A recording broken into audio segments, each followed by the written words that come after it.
All right, at precisely the time that Russia's war on Ukraine threatens the global steel supply and drives the price of hot-rolled coil steel to $1,115 per ton, JPMorgan says Cleveland-Cliffs is the stock that takes the top spot in the entire steel sector. The $17 billion market cap company isn't necessarily the biggest in the steel universe, but with little to no exposure to Russia, JPMorgan says Cleveland-Cliffs is best positioned to benefit from North American demand, particularly from the auto sector. The auto sector, though, that faces an uphill struggle amidst the global semiconductor shortage. GM closing its production plant in Indiana, and Ford shipping its vehicles to dealers minus the chips. I do not know how that would work. How will it affect the automaker's largest steel supplier? Let's bring in Cleveland-Cliffs CEO Lourenco Goncalves. Lourenco, you know, it doesn't hurt that you're the largest flat-rolled steel producer in the U.S. with the auto sector as your biggest customer. Can you just give us a very latest indication of how orders are coming in from your auto customers? Good afternoon, Liz. It's always a pleasure being with you. Orders are coming in fast and furious. We have an enormous demand at this point. We are the largest supplier of the automotive industry and the largest supplier of flat-rolled steel.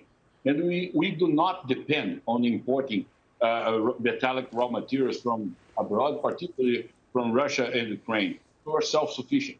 It's something we designed, working very well. Well, let's talk a little bit about exposure or lack thereof. You are, of course, based in the United States, Cleveland. Yes, my Cleveland Browns, I know.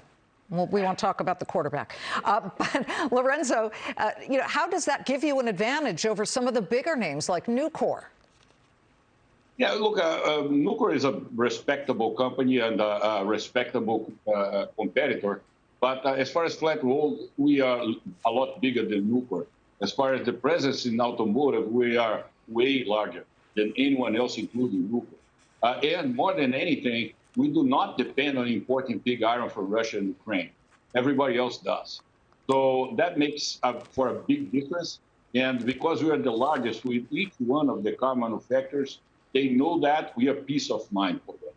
See, now, that to me is why JPMorgan really feels that you are the best name in the business, at least now, because Russia and Ukrainian steel production basically went from 180 to 0 the minute this war started, and you do not have that kind of dependence on it. Let's talk about you know, infrastructure. I am very interested to know what you're starting to see as we hit the spring construction season. We do know that the infrastructure plan was accepted, so we do expect to see a whole bunch of bridges starting to be made, different buildings, upgrades, updated efforts here. What kind of piece of the business do you get from that?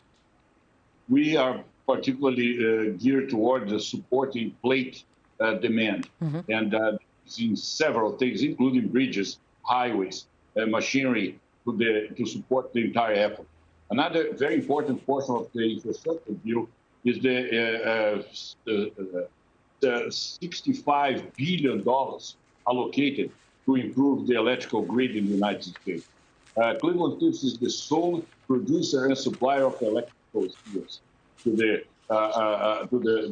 grid. So we are totally involved in the effort, and we are really flush with orders of electrical steel. Lourenco, before we go, we had just been listening, and I'm sure you caught some of it, President Biden. He has unveiled a new budget, and within the budget, he has proposed that the corporate tax rate go up to 28%. It's certainly not the highest it's been, but it is off the lows that had been brought into effect when President Trump had brought in the new tax cuts. Can you still do well with a 28% tax rate? I would rather have a lower tax rate.